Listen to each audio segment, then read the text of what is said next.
मेरी wife hospital के bed पर लेटकर फेक डेथ का नाटक कर रही थी। मैं सीधा उस पर झपटा और उसे 2 जोरदार थप्पड़ मार दिए। फिर ऑर्गन डोनेशन डिपार्टमेंट को भी बुला लिया। सोचा कि एकदम दिल निकाल कर प्यार दिखाता हूँ। पिछले जन्म में मैं सिर्फ दुख में डूब गया था। मैंने वाइफ की बेस्ट फ्रेंड द्वारा दिया गया पानी पी लिया और फिर 3 दिन 2 रात तक बेहोश रहा। जब मैं फिर से जागा तब तक वाइफ की बॉडी जलाकर राख बनाई जा चुकी थी। मैं अभी दुख भी नहीं मना पाया था कि डेट कलेक्टर्स घर पर आ गए। तब मुझे पता लगा कि मरने से पहले वाइफ करोड़ों का कर्ज छोड़ गई थी। उन्होंने सिर्फ मेरी दोनों किडनी नहीं निकाली बल्कि मुझसे रोज 24 घंटे काम करवाया ताकि मैं उनका कर्ज चुका सकूं। सिर्फ 10 साल में मैं 80 साल के बूढ़े जैसा लगने लगा था। और तभी 10 साल पहले मर चुकी वाइफ अपने लवर को गले लगाकर लग्जरी कार में मेरे सामने से गुजरी। उसने हंसते हुए 100 यूएन मेरी तरफ फेंकर कहा कि ये मेरी मेहनत का इनाम है। मुझसे सांस तक नहीं ली गई और मैं वहीं मर गया। फिर जब मैंने आंखें खोली मैं उस दिन वापस लौट आया जब वाइफ को हार्ट अटैक आया था। सामने सफेद कपड़े से ढकी वाइफ को देखकर मैं मन ही मन हंसा। अगर तुम मरना चाहती हो तो मैं तुम्हारी इच्छा पूरी कर दूंगा। वाइफ की बेस्ट फ्रेंड वांग मनयून लगातार मुझे पानी पीने के लिए कह रही थी। मैं होश में आकर उसे देखने लगा। पिछले जन्म में मैं यही पानी पीकर बेहोश हुआ था। मुझे लगभग 100% यकीन था कि इस पानी में कुछ मिलाया गया है ताकि मैं लियू रुयान की फेक क्रिमेशन मिस कर दूं। मैंने ग्लास नीचे रख दिया और वांग मनयून की रोकने की परवाह किए बिना लियू रुयन के बेड तक गया। मैंने चादर हटाई। लियू रुयन का चेहरा लाल था और उसकी सांसें भी नॉर्मल लग रही थीं। पिछले जन्म में मैं इतना दुखी और बेवकूफ था कि मुझे ये सब दिखाई ही नहीं दिया। मैंने हाथ उठाया और एक जोरदार थप्पड़ उसके चेहरे पर मार दिया। लियू रुयन जरा भी नहीं हिली। लगता था कि वो पकड़े जाने के डर से पूरी एक्टिंग कर रही थी। वांग मनयून चिल्लाई। उसे लगा कि मैंने लियू रुयन की फेक डेथ पकड़ ली। जीजा जी, आप गुस्से में ऐसा नहीं कर सकते। मैं लियू रुयन को बेरहमी से पीटता रहा। वांग मनयून की हालत देखकर लग रहा था कि वो अभी फट पड़ेगी। मैं रोते हुए बोला, मैंने तुमसे कहा था ना रात भर मत जागा करो, हेल्थ का ध्यान रखो। तुमने मेरी बात क्यों नहीं मानी? अब मुझे अकेला छोड़कर चली गई। मैं क्या करूंगा? वांग मनयून हकी बकी रह गई। मैं उससे बहस करने के मूड में नहीं था, इसलिए सीधा फोन निकालकर कॉल लगाया। हेलो, यहाँ ऑर्गन डोनेशन करना है। अभी अभी डेथ हुई है, जल्दी आइए। वांग मनयून रोकना चाहती थी लेकिन अपनी पहचान की वजह से कुछ नहीं बोली और जल्दी से किसी को मैसेज भेज दिया। कुछ ही मिनट में ऑर्गन डोनेशन वाले लोग पहुंच गए। मैंने दुखी चेहरा बनाकर कहा, मेरी वाइफ बहुत दयालु इंसान थी, उसकी अचानक मौत हो गई। मैं चाहता हूँ कि उसका जीवन किसी और के काम आए। स्टाफ भावुक होकर बोला, सर आप बहुत महान हैं, बताइए कौन सा ऑर्गन डोनेट करना है? मैंने गहरी सांस लेकर कहा, मेरी वाइफ हार्ट अटैक से मरी है। मुझे नहीं पता कौन सा ऑर्गन अभी काम का है। आप बॉडी खोल कर देख लो, जो काम का लगे निकाल लो। अगर कुछ भी इस्तेमाल लायक ना हो तो बॉडी मेडिकल स्कूल को दे देना। वांग मनयून तुरंत चिल्लाई, नहीं जीजा जी, रुयन दीदी कभी ऑर्गन डोनेशन नहीं चाहती थी। उन्होंने खुद मुझे बताया था, हमें उनकी आखिरी इच्छा का सम्मान करना चाहिए। मैंने शांत होकर कहा, मनयून, मैं रुयन का हस्बैंड हूँ, ये फैसला लेने का हक मुझे है। तुम सिर्फ उसकी फ्रेंड हो और तुम खुद डॉक्टर हो। क्या लोगों की जान बचाना नहीं चाहती? ऑर्गन डोनेशन वाले लोग भी बोले, हाँ डॉक्टर वांग, कृपया रास्ता दीजिए। वांग मनयून बेचैन होकर इधर उधर भागने लगी। तभी लियू रुयन की माँ डू शॉमिन भागती हुई पहुंची। उसके बालों में सलोन के कर्लर अभी भी लगे हुए थे। उसने लियू रुयन को सही सलामत देखा तो राहत की सांस ली, लेकिन अगले ही पल मुझे जोरदार थप्पड़ मार दिया। निकम्मे आदमी, मेरी बेटी तुमसे शादी करके बर्बाद हो गई, वो मर गई और तुम उसकी बॉडी काटना चाहते हो। आखिर में ऑर्गन डोनेशन वाले लोग मजबूर होकर चले गए। वांग मनयून ने राहत की सांस ली और फिर लियू रुयन को सफेद कपड़े से ढक दिया। डू शॉमिन सोफे पर बैठकर मुझे लगातार गालियां देती रही। मैंने सिर झुकाकर कहा, माँ मुझसे गलती हो गई, लेकिन वो चिल्लाई, अभी के अभी यहाँ से निकल जाओ, मैं खुद अपनी बेटी को क्रिमेशन के लिए ले जाऊंगी। मैं तुरंत चुप हो गया और वांग मनयून द्वारा दिया गया वही पानी डू शॉमिन को दे दिया। वो लगातार चिल्लाने और टेंशन की वजह से बहुत प्यास लगी हुई थी, इसलिए उसने पूरा पानी एक सांस में पी लिया। वांग मनयून रोक भी नहीं पाई। सिर्फ 2 मिनट बाद ही डू शॉमिन गहरी नींद में गिर गई। वांग मनयून घबराकर बोली, जीजा जी, आप फिर से ऑर्गन डोनेशन तो नहीं करवाना चाहते ना? मैंने सिर हिलाया और डू शॉमिन को सोफे पर सीधा लिटाकर कहा, नहीं, माँ ने मना कर दिया है तो मैं कुछ नहीं करूंगा। वांग मनयून ने राहत की सांस ली और बोली, फिर आप आंटी को इमरजेंसी में ले जाइए, मैं रुयन दीदी की क्रीमेशन संभाल लेती हूँ। मैं हल्का सा हंसा और बोला, तुम डॉक्टर हो, तुम्हें पेशेंट को देखना चाहिए और मैं हस्बैंड हूँ, क्रीमेशन मैं कराऊंगा। इतना कहकर मैंने सीधे क्रीमेटोरियम में फोन कर दिया। वांग मनयून की हालत गर्म तवे पर चींटी जैसी हो गई। वो लगातार डू शॉमिन को जगाने की कोशिश करती रही लेकिन वो बिल्कुल नहीं उठी। आखिर क्रीमेटोरियम वाले आए और लियू रुयान को स्ट्रेचर पर ले गए। तभी वांग मनयून आखिर टूट गई और मेरा हाथ पकड़कर बोली, जीजा जी, मुझे लगा अभी रुयान दीदी हिली थी, शायद उन्हें बचाया जा सकता है। मैंने डेथ सर्टिफिकेट उसके चेहरे पर फेंकते हुए कहा, अगर वो सच में जिंदा निकली तो हॉस्पिटल पर मर्डर का केस बनेगा और तुम भी बच नहीं पाओगे। वांग मनयून चुप हो गई। मैं हंसते हुए क्रीमेटोरियम की गाड़ी में बैठ गया। रास्ते में मैंने स्ट्रेचर पर पड़ी लियू रुयन को देखा और पाया कि उसकी उंगलियां हल्की हिल रही थीं। शायद एनेस्थीसिया का असर खत्म हो रहा था और उसे एहसास हो चुका था कि सच में उसका क्रीमेशन होने वाला है। मैंने ड्राइवर से कहा, भैया जल्दी चलाओ, मेरी सास मेरी वाइफ की बॉडी छीनना चाहती है, लेकिन मैं चाहता हूँ कि वो पूरी बॉडी के साथ जाए। ड्राइवर ने एक्सेलरेटर पूरी ताकत से दबा दिया। रास्ते में मुझे पिछले जन्म की याद आने लगी। 10 साल बाद जब मैंने लियू रुयन को सड़क पर देखा था, वो पहले जैसी जवान और खूबसूरत दिख रही थी। मैं उसे पहचानने के लिए उसके सामने भागा था। उसने काफी देर बाद मुझे पहचान कर हंसते हुए कहा था, सिर्फ 10 साल में तुम मेरे दादा से भी बूढ़े लगने लगे। मैंने कांपती आवाज में पूछा था, तुम मरी नहीं थी? वो हंसकर बोली, मैंने तुमसे छुटकारा पाने के लिए फेक डेथ की थी। तब मुझे सब समझ आ गया था। अगर वो डिवोर्स लेती तो उसे अपनी आधी प्रॉपर्टी मुझे देनी पड़ती और चीटिंग का बदनाम टैग भी लगा, लेकिन फेक डेथ करके उसने सारा कर्ज मेरे सिर डाल दिया और खुद नई पहचान के साथ अपने लवर जी बोदा के साथ रहने लगी। फिर वो हंसते हुए बोली थी, असल में हॉस्पिटल में मैं तुम्हारी सारी बातें सुन सकती थी, तुम्हारे रोने की आवाज आज तक नहीं भूली। तुम आदमी होकर हंस जैसी आवाज में रो रहे थे, बहुत मजेदार था। उसकी हंसी सुनते सुनते मैं सीने को पकड़कर गिर पड़ा था। जी बोदा बोला, जान, ये आदमी कहीं स्कैम तो नहीं कर रहा? चलो यहाँ से। से और दोनों मुझे मरता छोड़कर चले गए थे। अब वर्तमान में मैं लियू रुयन के सीने पर झुककर उसकी हार्ट बीट सुनते हुए बोला, मुझे पता है तुम जिंदा हो, तुमने चीटिंग की, फेक डेथ की और मुझे कर्ज में डुबो दिया, लेकिन मैं तुमसे नफरत नहीं करता। तुम मरना चाहती हो ना, तो मैं तुम्हें जल्दी क्रीमेशन तक पहुंचा दूंगा। मुझे नहीं पता तुम्हें दर्द महसूस हो रहा है या नहीं, लेकिन मैं उम्मीद करता हूँ कि हो रहा हो, ताकि तुम जिंदा जलने का एहसास खुद कर सको। लियू रुयान की उंगलियां कांपने लगी और उसकी आंखों से आंसू बह निकले। मैंने उसके आंसू पोंछते हुए कहा, अभी मत रो, फर्नेस में जाने के बाद और समय मिलेगा। मेरा फोन लगातार बज रहा था, कभी वांग मान्युन का कॉल आता तो कभी दू शाओमिन का, लेकिन मैंने एक भी कॉल रिसीव नहीं किया। आखिर इस वक्त मैं सिर्फ अपनी वाइफ को खो चुका एक दुखी हस्बैंड था, और ऐसे इंसान का किसी का फोन ना उठाना बिल्कुल नॉर्मल लगा है। ड्राइवर की तेज रफ्तार की वजह से आधे घंटे का रास्ता सिर्फ 20 मिनट में खत्म हो गया, लेकिन वहाँ पहुँचने के बाद पता चला कि क्रीमेशन ग्राउंड में आज बहुत भीड़ है और लियू रुयान की बारी आने में कम से कम 1 घंटा लगेगा। मैं तुरंत वहाँ के इंचार्ज के पास गया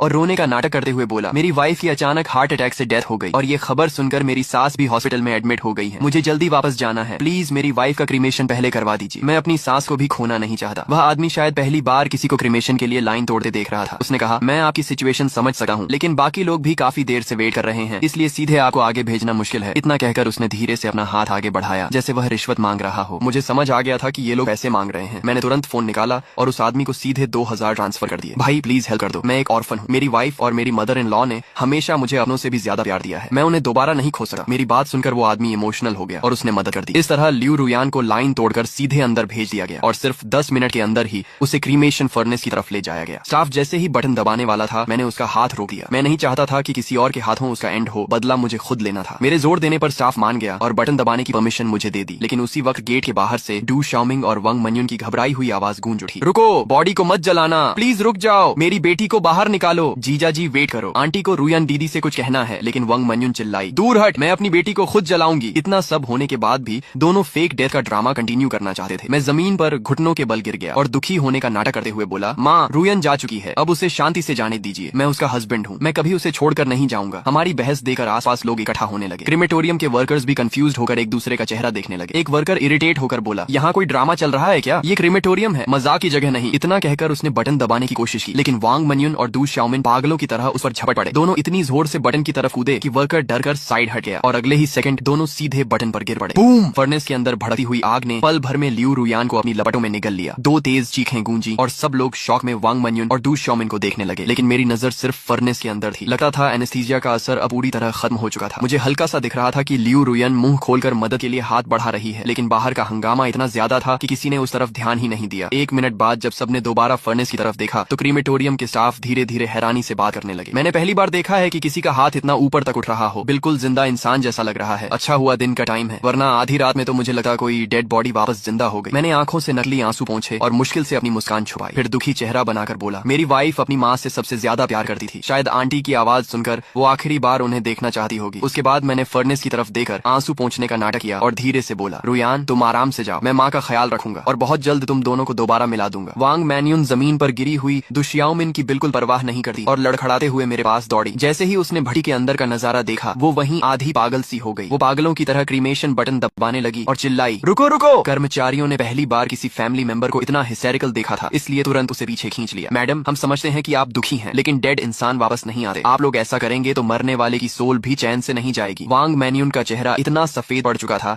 जैसे उसमें खून ही न बचा हो। वो धम्म से जमीन पर बैठ गई और सिर्फ मुझे रोकने की कोशिश करती रही। तभी डू शाओमिन हाथ पैर के बल रेंगती हुई मेरे पैरों तक आई, मेरी पैंट पकड़कर जोर जोर से चीखने लगी, तू कमीना है, तूने मेरी बेटी को मार डाला, मेरी बेटी की जान वापस कर। मैंने गहरी सांस ली और तुरंत डेथ सर्टिफिकेट निकालकर कहा, माँ मुझे पता है आप दुख में हैं, लेकिन रुयान की मौत से मेरा कोई लेना देना नहीं है। उसे अचानक हार्ट अटैक आया था। अगर भरोसा नहीं है तो मान्युन से पूछ लीजिए। उसी ने खुद रुयान को बचाने की कोशिश की थी और उसी ने ये डेथ सर्टिफिकेट मुझे दिया था। इतना कहकर मैंने सिर घुमाकर वांग मान्युन की तरफ देखा और बड़ी मुश्किल से अपनी मुस्कान दबाई। सही कह रहा हूँ ना मान्युन? वांग मान्युन के पास बोलने के लिए कुछ नहीं बचा था। अगर वो कहती कि इंसान मरा नहीं था तो फिर डेथ सर्टिफिकेट कैसे बना, और अगर कहती कि इंसान मर चुका था तो डू शाओमिन कभी यकीन नहीं करती। लेकिन मेरी बात सुनते ही डू शाओमिन को भी सब समझ आ गया। वो पागलों की तरह चिल्लाई, तू ही है, तूने मेरी बेटी को मार डाला, मेरी बेटी जिंदा थी, फिर डेथ सर्टिफिकेट क्यों बनाया? अब मेरी बेटी को जिंदा जलाकर राख कर दिया गया, इसकी पूरी जिम्मेदारी तेरी है। उसकी ये बात सुनकर वहाँ मौजूद हर इंसान शॉक में जम गया। कर्मचारियों के चेहरे तक सफेद पड़ गए। हे भगवान, ये तो मर्डर है। इतना सुनते ही डू शाओमिन की आंखें पलट गईं और वो सीधे बेहोश होकर गिर पड़ी। मैंने तुरंत मौका देकर वांग मान्युन के चेहरे पर जोरदार थप्पड़ मारा और गुस्से में चिल्लाया, मान्युन तुम डॉक्टर होकर ऐसा मजाक करती हो? दिमाग खराब हो गया है क्या? मेरी पत्नी मर चुकी है तो मर चुकी है, तुम ऐसी उल्टी सीधी बातें क्यों कर रही हो? वांग मान्युन मेरा थप्पड़ खाकर पूरी तरह सुन्न रह गई। आसपास के कर्मचारियों को भी लगने लगा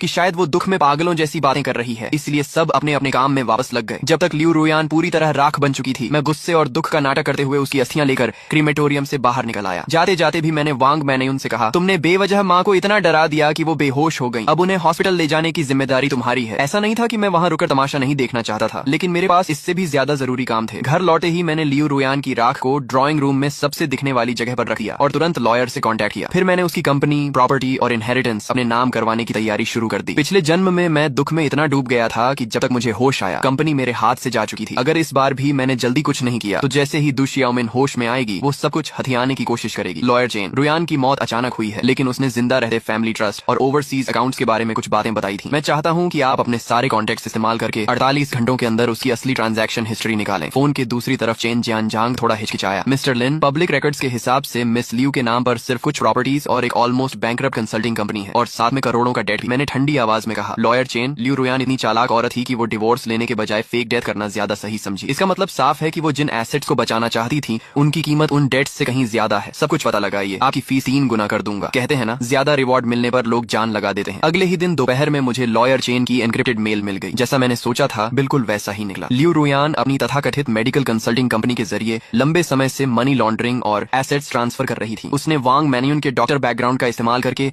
बड़ी मात्रा में इलीगल प्रिस्क्रिप्शन फॉर्मूलाज खरीदे थे और उन्हें कई ऑफशोर कंपनीज के नाम पर छिपा रखा था। लेकिन सबसे शॉकिंग बात यह थी कि मुझे एक सीक्रेट लॉकर का पता चला, जो उसी पुराने गराज के अंदर जब मैंने उस जंग लगी शटर को खोला तो सीधा सड़ी हुई बदबू मेरे चेहरे पर आ गई। ये वही कोना था जहाँ पिछले जन्म में मैं कभी नहीं गया था। मैंने एक हिडन कंपार्टमेंट खोला। अंदर कोई ज्वेलरी नहीं थी, सिर्फ कैश की गड्डियां और कई क्रिप्टो करेंसी स्टोरेज डिवाइसेस रखे थे। करोड़ों का डेट। लियू रुयान, तो तुम्हारा प्लान था कि मैं कर्ज में डूबकर नरक जैसी जिंदगी जीऊं और तुम करोड़ों के बिटकॉइन लेकर विदेश में जी बोयुआन के साथ मजे करो। मैंने गिना, सिर्फ वहां रखे कैश ही 20 लाख से ज्यादा थे। मैंने तुरंत बैंक में जमा नहीं कराया, बल्कि उन लोन कंपनीज से कांटेक्ट किया जिनसे लियू रुयान ने सबसे ज्यादा उधार लिया था। सूदखोरों से बचने का सबसे अच्छा तरीका भागना नहीं, उन्हें खरीद लेना होता है। मैंने उन सब के बॉसेस को एक लग्जरी प्राइवेट क्लब में बुलाया। लियू रुयान मर चुकी है, डेथ सर्टिफिकेट यहाँ है, आप सब सुन ही चुके होंगे। उनमें से एक बोला, मिस्टर लिन, इंसान मर जाए तो भी कर्ज खत्म नहीं होता। आप फर्स्ट हेयर हैं, पैसा आपको चुकाना होगा। मैंने शांत होकर कहा, मैंने कब कहा कि नहीं चुकाऊंगा? ये 2 मिलियन है, सिंसेरिटी के तौर पर पहले इंटरेस्ट दे रहा हूँ। बाकी डेट मैं लियू रुयान की कंपनी संभालने के बाद लीगल शेयर्स मॉर्गेज करके चुका दूंगा। लेकिन एक कंडीशन है, लियू रुयान की माँ दु शियाओमिन और वो आदमी जी बोदा, उनके पास अभी भी उसका हिडन मनी हो सकता है। अभी वो हर जगह ये अफवाह फैला रहे हैं कि मैंने मर्डर किया है ताकि इनहेरिटेंस हथिया सके। अगर वो सफल हो गए तो आप लोगों को 1 रुपया भी नहीं मिलेगा। एक आदमी बोला, तो आपका मतलब? मैंने ठंडे स्वर में कहा, उन्हें मेरे रीपेमेंट प्रोसेस में इंटरफियर मत करने देना और उन्हें भी डेट कलेक्टर्स का स्वाद चखने दो। अगर उन्हें एविडेंस चाहिए तो पहले उन्हें कर्ज के दलदल में डूबने दो। लियू रुयान की कंपनी का नाम था रुयान ट्रेडिंग। नाम सुनने में क्लासी था, लेकिन असल में वो इलीगल ट्रांजैक्शंस का शेल कंपनी थी। कंपनी संभालने के पहले दिन मैं 12 बॉडीगार्ड्स लेकर पहुंचा। फाइनेंस मैनेजर वांग छिन, जो वांग मैन्यून की कजन थी, डर के मारे सफेद पड़ चुकी थी। मिस्टर लिन, ये रूल्स के खिलाफ है। मैडम लियू अभी गुजरी हैं और आप पुराने एम्प्लॉइज को निकाल रहे हैं। मैंने फाइल उसकी तरफ फेंकी। रूल्स, सरकारी पैसे में 3,80,000 की गड़बड़ी और फेक इनवॉइसेस। मैनेजर वांग, तुम रूल्स पर बात करोगी या इकोनॉमिक क्राइम ब्रांच में जिंदगी पर? मैंने कोल्ड स्माइल के साथ कहा, आधा घंटा है, कंप्यूटर से लियू रुयान और जी बोदा के सारे ईमेल्स और ट्रांजैक्शन रिकॉर्ड्स निकाल दो। काम हो गया तो ये पैसा सेवरेंस पे मान लेना, वरना जेल में अपनी कजन के साथ रहना। 20 मिनट में मुझे सब मिल गया। उसमें लियू रुयान द्वारा इलीगली एसेट्स ट्रांसफर करने के प्रूफ और विदेश में प्रॉपर्टी खरीदने के कॉन्ट्रैक्ट्स भी थे। जो चीजें उसने फेक डेथ के बाद नई जिंदगी शुरू करने के लिए जमा की थी, वही अब मेरे लिए फ्रॉड और इलीगल एसेट ट्रांसफर के एविडेंस बन चुकी थी। आसमान धुंधला था और मैं बैंक बैलेंस बढ़ते हुए देख रहा था, लेकिन दिल में कोई भावना नहीं थी। लियू रुयान की प्रॉपर्टीज, डिजिटल एसेट्स और कंपनी शेयर्स मिलाकर कुल वैल्यू 5 करोड़ से ज्यादा हो चुकी थी और करोड़ों का डेट अब लीगली उसके पर्सनल फ्रॉड डेट में बदल चुका था, क्योंकि असली कल्प्रिट मर चुकी थी और एसेट्स सेटल हो चुके थे। बाकी सारा कर्ज गारंटोर दु शियाओमिन पर डाल दिया गया। यही मेरा उसके लिए आखिरी गिफ्ट था। पत्नी, शुक्रिया, अब मेरे पास पैसा है, घर है, कंपनी है। अब मैं तुमसे भी ज्यादा शानदार जिंदगी जीऊंगा। मैं शराब पीकर सोफे पर ही सो गया। अगले दिन तेज नॉक की आवाज से मेरी आंख खुली। दरवाजा खोला तो बाहर वांग मैन्यून, दु शियाओमिन और एक आदमी खड़ा था जो मुझसे कुछ साल बड़ा लग रहा था। शायद वही जी बोदा था जिसे मैंने पिछले जन्म में देखा था। उसके हाथ में 6-7 साल का एक लड़का था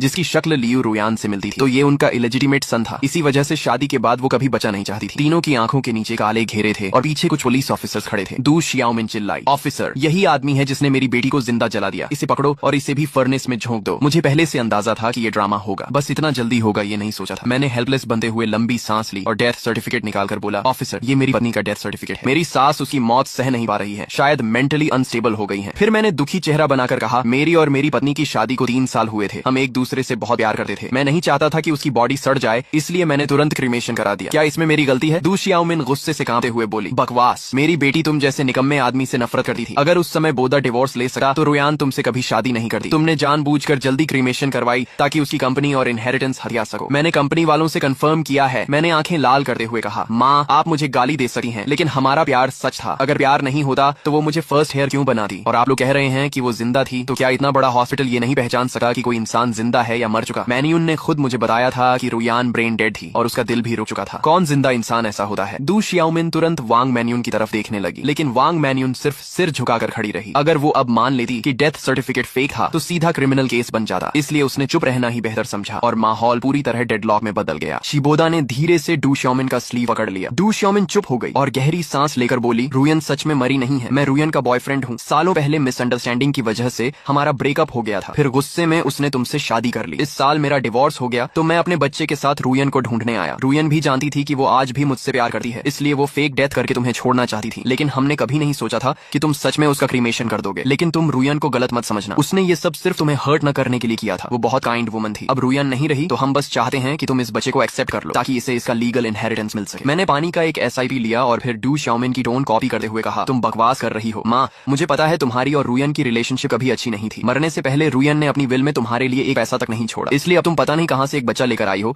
और रुयन पर झूठा इल्जाम लगाकर उसकी प्रॉपर्टी हथियाना चाहती हो। सही कहा ना? डू शियाओमिन गुस्से से लगभग फट पड़ी, लेकिन पैसों के लिए खुद को कंट्रोल करते हुए बोली, तुम झूठ बोल रहे हो, मेरी और रुयान की रिलेशनशिप बहुत अच्छी थी। ये बच्चा सच में रुयान का ही है, मुझे सब पता है। मैंने तुरंत लियू रुयान की विल बाहर निकाली और कहा, माँ अगर तुम्हारा रिश्ता इतना अच्छा था तो इस विल में तुम्हारा नाम तक क्यों नहीं है? सारी प्रॉपर्टी सिर्फ मेरे नाम क्यों है? डू शियाओमिन के पास कोई जवाब नहीं था। जीबोदा भी चुप खड़ा था क्योंकि वो खुलकर ये नहीं कह सकता था कि लियू रुयान ने मेरे नाम प्रॉपर्टी सिर्फ इसलिए छोड़ी थी ताकि सारे डेट्स मेरे सिर आ जाएं। मैंने उसके पीछे खड़े बच्चे की तरफ देखा और मन ही मन हंस पड़ा। अब समझ आया कि 3 साल तक परफेक्ट वाइफ बनने का ड्रामा अचानक क्यों बंद हो गया। असल में उसका फर्स्ट लव और बेटा वापस आ चुका था, लेकिन मुझे दुख नहीं हुआ क्योंकि मैं एक बार मर चुका था। मैंने शांत होकर कहा, अगर तुम बोल रहे हो कि ये बच्चा रुयान का है तो प्रूफ दिखाओ, जैसे लीगली अप्रूव्ड DNA टेस्ट या बर्थ सर्टिफिकेट। जिबोदा और डू शियाओमिन दोनों एक साथ बोले, कोई DNA टेस्ट नहीं है, बच्चा घर पर पैदा हुआ था इसलिए बर्थ सर्टिफिकेट भी नहीं है, लेकिन बच्चा रुयन का ही है। मैंने पुलिस की तरफ देखकर कहा, ऑफिसर अब आपको समझ आ गया ना, इन्हें पता है कि मेरी वाइफ का क्रीमेशन हो चुका है, इसलिए ये लोग एक बच्चा लेकर इनहेरिटेंस मांगने आ गए हैं। ऊपर से मुझे मर्डरर भी बोल रहे हैं, लेकिन इनकी बातों में खुद कॉन्ट्रडिक्शन है। डू शियाओमिन जल्दी से बोली, मैं बच्चे के साथ DNA टेस्ट करवा सकती हूँ, अगर मैं उसकी ग्रैंडमदर निकली तो इससे साबित नहीं होगा कि वो रुयन का बच्चा है। पुलिस ऑफिसर ने सिर हिलाया, नहीं ऐसे प्रूव नहीं होता, इससे सिर्फ ये साबित होगा कि आपका बच्चे से ब्लड रिलेशन है, लेकिन आपका और लियू रुयान का रिलेशन ऑफिशियली प्रूव नहीं होता, और अगर हो भी जाए फिर भी ये कंफर्म नहीं होगा कि लियू रुयान आपकी अकेली बेटी थी। मैं मन ही मन हंस पड़ा। असल में मैं लियू रुयान का जल्दी क्रीमेशन करवाना ही इसलिए चाहता था क्योंकि मुझे इसी सिचुएशन का डर था, और अब सच में वही हो रहा था। डू शियाओमिन और जिबोदा ने एक दूसरे की तरफ देखा, फिर जिबोदा दांत भींचकर बोला, बच्चा किसका है वो मैटर नहीं करता, लेकिन रुयान सच में जिंदा थी और इसी ने रुयान को जलवा दिया। ये मर्डरर है, इसे इनहेरिटेंस नहीं मिलना चाहिए। उसकी बात टेक्निकली सही थी, लेकिन पहले उसे ये प्रूव करना था कि मैं मर्डरर हूँ। मैं अचानक वांग मन्युन की तरफ मुड़ा और कहा, मन्युन अब तुम बताओ, रुयन जिंदा है या मर चुकी है? तुम डॉक्टर हो, तुम्हारा फैमिली भी है, सोच समझकर जवाब देना। शायद तुम्हें याद ना हो, लेकिन मुझे सब याद है। जब क्रीमेशन फर्नेस स्टार्ट होने वाला था तब तुम और माँ दोनों ने बटन दबाने से मुझे रोका था। अगर रुयन सच में जिंदा थी तो फिर तुम दोनों ही मर्डरर हुए ना? मैंने उनके रोकने वाले एक्शन को जानबूझकर मर्डर अटेम्प्ट की तरह पेश किया। डू शियाओमिन अभी तुम बकवास कर रहे हो बोलने ही वाली थी कि तभी वांग मन्युन ने दांत भींचकर कहा, रुयन दीदी सच में मर चुकी है। मैंने राहत की सांस ली, लेकिन तभी जिबोदा ने अपना फोन उठा लिया और कहा, मुझे पहले से पता था कि तुम लोग झूठ बोलोगे, इसलिए मैं प्रूफ लेकर आया हूँ। उसने फोन में वीडियो चला दी। वीडियो में जिबोदा, लियू रुयान, वांग मन्युन और डू शियाओमिन चारों सोफा पर बैठकर फेक डेथ का प्लान डिस्कस कर रहे थे। फोन से लियू रुयान की आवाज आई, उस वक्त मैं एनेस्थीसिया ले लूंगी, फिर तुम किसी तरह मेरे हस्बैंड को बेहोश कर देना, उसके बाद उसे बोल देना कि मेरा क्रीमेशन हो चुका है, काम हो जाने के बाद मैं तुम्हें 10 लाख दूंगी। लेकिन वीडियो अधूरी थी, उसमें वो प्राइवेट डिस्कशन नहीं था जिसमें ये लोग मेरे ऊपर डेट्स डालने की प्लानिंग कर रहे थे। वांग मन्युन नीचे बैठ गई, उसे समझ ही नहीं आ रहा था कि खुद को कैसे बचाए। वह घबरा कर बोली, मुझे सच में कुछ नहीं पता था। ऐसा लगा जैसे जिबोदा ने राहत की सांस ली हो। उसने कहा, मैंने तुमसे झूठ नहीं बोला, सच में तुमने ही रुयान को मारा है, इसलिए तुम्हें जेल जाना चाहिए और उसकी सारी प्रॉपर्टी आंटी की होनी चाहिए। मैं शॉक होने का नाटक करते हुए चुप रहा। थोड़ा इमोशंस बनाने के बाद मैंने बेहद दुखी आवाज में कहा, ऑफिसर मैं रिपोर्ट दर्ज करवाना चाहता हूँ। इन तीनों ने जानबूझकर मेरी पत्नी की फेक डेथ प्लान की और मुझे कुछ नहीं बताया। उस समय मैं दुख में टूट चुका था, इसलिए मुझे समझ ही नहीं आया कि मेरी पत्नी सच में मरी नहीं थी। ये दोनों जानते थे कि मैं अपनी पत्नी के ऑर्गन्स डोनेट करने वाला हूँ और उसका क्रीमेशन करवाने वाला हूँ, लेकिन इन्होंने जानबूझकर मुझे सच नहीं बताया। इन लोगों ने ही जानबूझकर मुझे मेरी पत्नी का क्रीमेशन करवाने पर मजबूर किया ताकि बाद में ये लोग किसी बच्चे को लेकर आएं और प्रॉपर्टी हड़प सके। मेरी पत्नी मर चुकी थी, इसलिए मैंने नॉर्मल प्रोसीजर के हिसाब से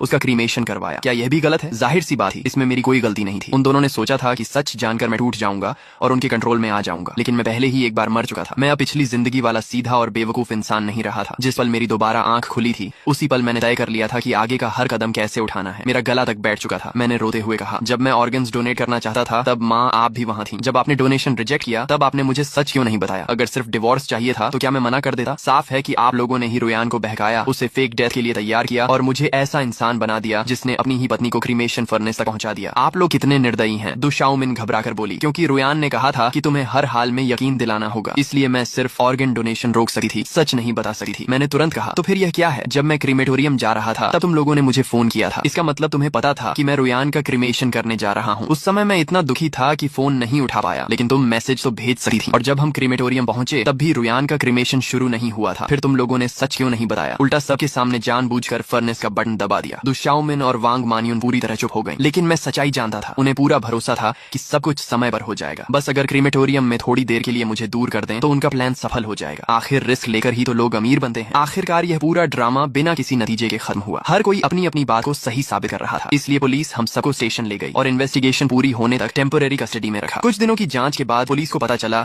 कि मैं सच में एक बेहद सीधा साधा हस्बैंड था, जिसे अपनी पत्नी के अफेयर के बारे में कुछ भी नहीं पता था। मैं कभी लियू रुयान के बिजनेस ट्रिप्स या पार्टीज के बारे में सवाल नहीं करता था, कभी उसका फोन चेक नहीं करता था। पुलिस ने मेरे नेबर्स, दोस्तों और कॉलीग्स से पूछताछ की, घर के सीसीटीवी फुटेज भी देखे और कंफर्म किया कि हम दोनों एक परफेक्ट कपल की तरह रहते थे। हमारे बीच कभी लड़ाई तक नहीं हुई थी। पुलिस को तो ये पता नहीं हो सकता था कि मैं रीबर्थ लेकर आया हूँ। मौजूदा सबूतों के हिसाब से ऐसा हस्बैंड अपनी पत्नी को अचानक क्यों मारेगा? दूसरी तरफ दुशाओमिन, वांग मानियुन और जी बोदा की बातों में ढेर सारे लूप होल्स थे। उनके पास कई मौके थे मुझे यह बताने के कि लियू रुयान जिंदा है, लेकिन उन्होंने जानबूझकर तब तक इंतजार किया जब तक उसका क्रीमेशन नहीं हो गया। खासकर वांग मानियुन और दुशाओमिन ने अपनी आंखों से लियू रुयान को फर्नेस में जाते देखा, फिर भी सच नहीं बताया और खुद बटन तक दबा दिया। भले ही वे कह रहे थे कि यह एक्सीडेंट था, लेकिन कौन यकीन करता? ऊपर से शुरुआत से ही फेक डेथ प्लान बेहद खतरनाक और सस्पिशियस थी। आखिर इन्वेस्टिगेशन का रिजल्ट यह निकला कि मैं सिर्फ एक बेगुनाह और दुखी हस्बैंड था जिसने अपनी पत्नी खो दी, जबकि बाकी तीनों पर मर्डर कॉन्स्पिरेसी का केस बन गया और उन्हें जेल भेज दिया गया। बेल पर बाहर आने के बाद भी दुशाओमिन और जी बोदा माने नहीं। वे बार बार लोगों को मेरे पास ट्रबल करने भेजते रहे। पहले मैंने सोसाइटी मैनेजमेंट से कंप्लेंट की, फिर पुलिस से, लेकिन वे लोग जों की तरह पीछे पड़े रहे। आखिरकार मैंने लियू रुयान की प्रॉपर्टी से 100 बॉडीगार्ड्स हायर कर लिए और उन्हें साफ आदेश दिया, अगर कोई फिर ट्रबल करने आए तो इन दोनों को छोड़कर बाकी सबको इतना मारो कि हॉस्पिटल पहुंच जाएं। ज्यादा से ज्यादा कॉम्पेंसेशन ही तो देना पड़ेगा। इसके बाद दुशाओमिन और जी बोदा तो बच गए, लेकिन जिन लोगों को वे भड़का कर लाते थे उनकी हालत खराब हो गई। हॉस्पिटल का पूरा महीने का केपीआई उन्हीं लोगों से भर गया। आखिरकार कोई भी उनके लिए लड़ने को तैयार नहीं हुआ। दोनों बस गुस्से में मुझे घूरते रहते और मैं उनके सामने लग्जरी लाइफ एंजॉय करता। शैंपेन, एक्सपेंसिव कार्स, खूबसूरत लड़कियां। मैंने पिछली जिंदगी की हर कमी पूरी कर ली। ये सब देकर दुशाओमिन और जी बोदा जल भुनकर पागल हो गए। आखिर 3 महीने बाद कोर्ट का फैसला आया। तीनों मर्डर कंस्पिरेसी में गिल्टी पाए गए और उन्हें उम्र कैद की सजा सुनाई गई। जब पुलिस अरेस्ट वारंट लेकर पहुंची तो दुशाओमिन ने वहीं सुसाइड ड्रामा शुरू कर दिया। वह बैल्कनी पर चढ़कर जंप करने की धमकी देने लगी। वह चिल्ला रही थी कि मैंने अपनी पत्नी को मारा है, मैं जानवर से भी बदतर हूँ, पुलिस कानून का गलत इस्तेमाल कर रही है। नीचे क्राउड बढ़ता जा रहा था। दुशाओमिन को लगा कि लोग उसकी साइड लेंगे। वह रो रोकर इमोशनल स्पीच देने लगी, लेकिन करीब 1 घंटे बाद नीचे से किसी ने चिल्लाकर कहा, कूदना है तो कूद, ड्रामा मत कर, हमारा टाइम वेस्ट मत कर। ये सुनते ही दुशाओमिन गुस्से से उछली, लेकिन उसका पैर फिसल गया और वह सीधे नीचे गिर गई। तो आखिरकार लालच, झूठ और फेक डेथ के इस खेल का अंत हो ही गया। जिसने दूसरों के लिए जाल बिछाया, आखिर में वही अपने ही जाल में फंस गया। लेकिन दोस्तों, अगर आपको ये स्टोरी इंटरेस्टिंग लगी हो तो वीडियो को लाइक और चैनल को सब्सक्राइब जरूर करें।